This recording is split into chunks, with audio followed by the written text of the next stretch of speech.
Hey, what's up, everyone? I'm Clayton. This is my movie review channel, and today we're going to be looking at The Prestige. This is a movie released in 2006, directed by Christopher Nolan, written and directed by Christopher Nolan, and starring Christian Bale and Hugh Jackman. Getting into the positives and negatives here, we're going to break it down, review it, and then I'm going to give my rating at the end of this video. So, starting with the positives, in regards to the writing, I think the story and the script are both positives for me. I love the story here that's being told. I think it's a story that has something to say about obsession and how obsession can destroy you if you don't keep it in check. I think it's perfectly fine and healthy and natural to have a competitiveness about you, to have to want to win, to want to be successful, to want to compete. Those things are good, but once they turn into obsessions, they've gone too far, because those obsessions can destroy you and destroy your world, destroy your life, destroy your family. Your family should always come first before your work, before your job, before your profession. Your family is the most important thing on this earth. And then I would say, as a Christian, your faith should come before your family. Your faith should always be first, family, and then work, in that order. Those three should never be rearranged. So and I think this movie shows us the consequences and the price of letting obsession take control, and all the different ways that obsession can destroy you. So I think it's a story worth telling. It's an interesting story. How Nolan tells that story in this film, I think, is engaging. It's entertaining. He tells it through the story of these two magicians that are both trying to compete, both wanting to be the best magician, and it destroys them, destroys their world, destroys their profession, destroys their lives. And yeah, I think it's a very intriguing story. And then the script, I think, is also positive for me. I love how Nolan writes the script and uh, executes the story, executes the script. The whole movie kind of plays out as a magic trick itself. Borden has this amazing trick, the transported man. We're told throughout the film that he uses a double. Michael Caine's character tells us that he uses a double, uh, and and Bourne himself tells us that he uses a double. But you don't want to believe that as the viewer, because you don't really see how he could use a double, because the his twin brother is disguised in this film, and if you don't recognize him as Borden, as Christian Bale, you're kind of deceived. You're kind of, at that point, the audience to the magic trick. And it's interesting that Nolan tells us in the script, as an audience to a magic trick, you don't want to see the trick. You don't want to see how it's done.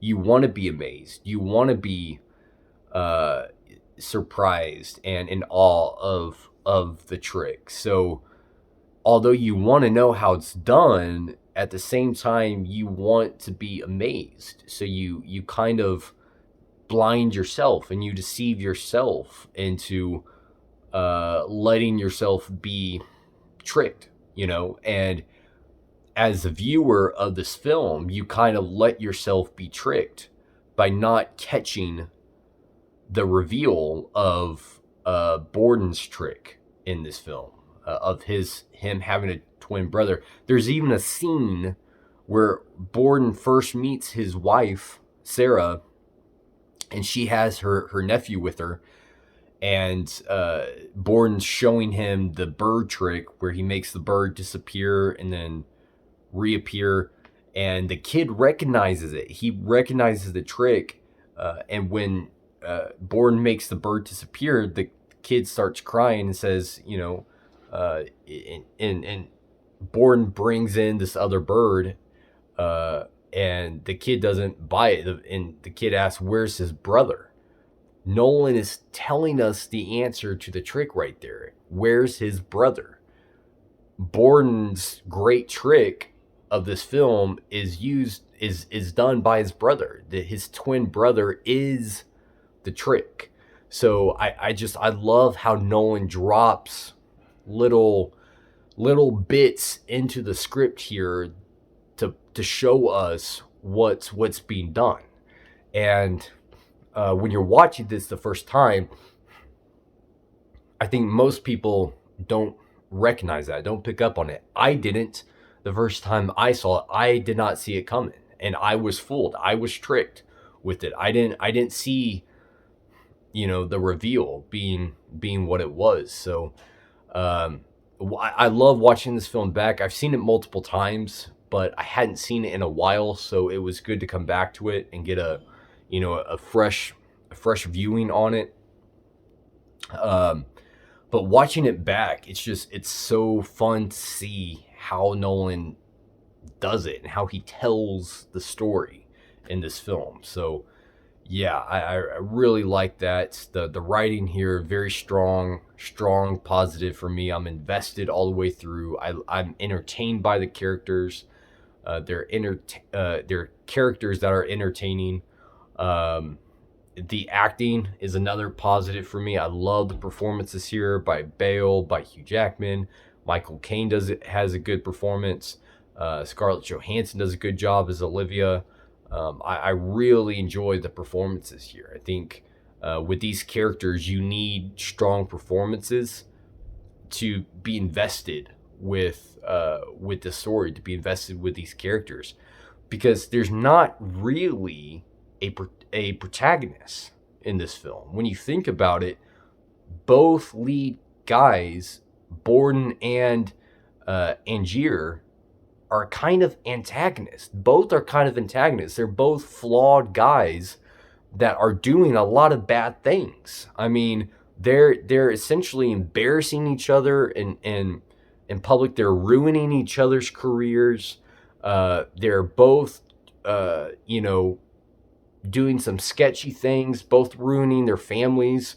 Borden's not being honest with his wife, in his family, deceiving his own family. You have Angier that is disrespecting people, taking people for granted, using people, is letting Borden be killed for something that he didn't do. I mean, both guys are very flawed guys, and in a way, they're both antagonists. When you think about it, there's not really a hero character, a heroic character in this film. There's not really a good guy in this film. Both guys are flawed.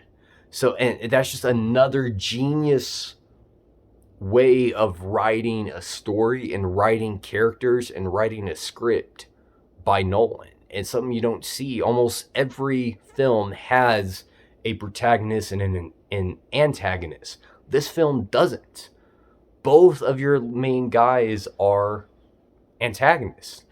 You might say that Michael Caine's character is your protagonist, but even he, you find out, is in on the trick and what's happening, and he kind of lets the stuff go on the way it goes on.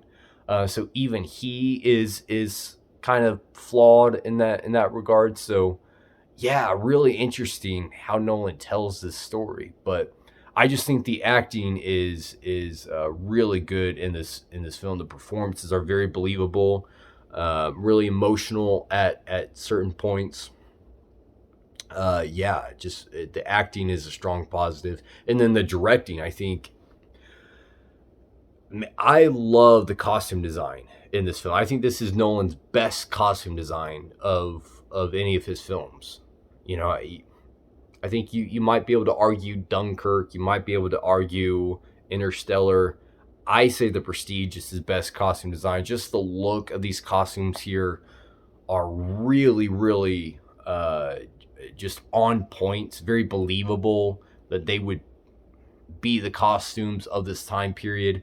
There's a large range of costumes that are being designed for this film. I love the costume design of The Prestige. The production design, arguably the best of Nolan's films. The set pieces look really freaking good in this movie. I love the production design. I love the costume design. The cinematography is top notch in this film. I love the look and just the different compositions and the hues and the colors that Nolan uses. It looks really good. I love the look of this film. The shots are well executed. The camera work is good. I love the cinematography in The Prestige. So the directing is just I love how Nolan directs this film. Just a very strong positive for me in that department as well. As far as negatives go, there's not a whole lot of negatives. There's really just a couple negatives for me when I see this film. One of them is with Angier's character, how his wife's death could have been avoided had he just recognized what knot was tied. Like this whole movie, he's asking Borden, what knot did you tie? What knot did you tie? He was there. He literally looked right at the knot. And his wife, before she went in the tank, he was there. He saw everything. How would you not recognize the knot is the wrong knot? Like, this is your wife, dude. And given the fact that he had just talked about it with Borden like the day before, or maybe it was that same day, and then you get on stage and you're not going to inspect the knot, you're not going to look at what knot Borden just tied to make sure it was the right one on your wife before performing this stunt. Like, I just have a hard time believing that Angier's character would not look at that, would not inspect that knot before she goes into the tank, like, and recognize, hey, that's the wrong knot. You're not going in that tank. You know,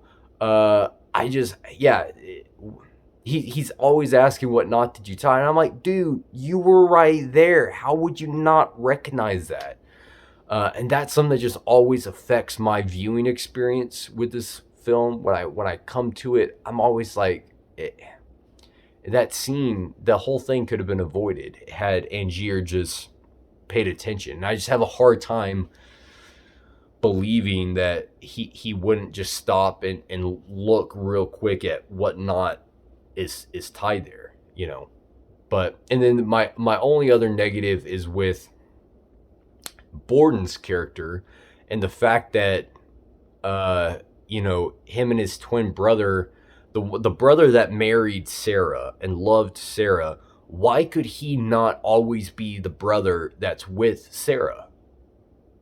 Like, I can't rationalize that. I can't make sense of that.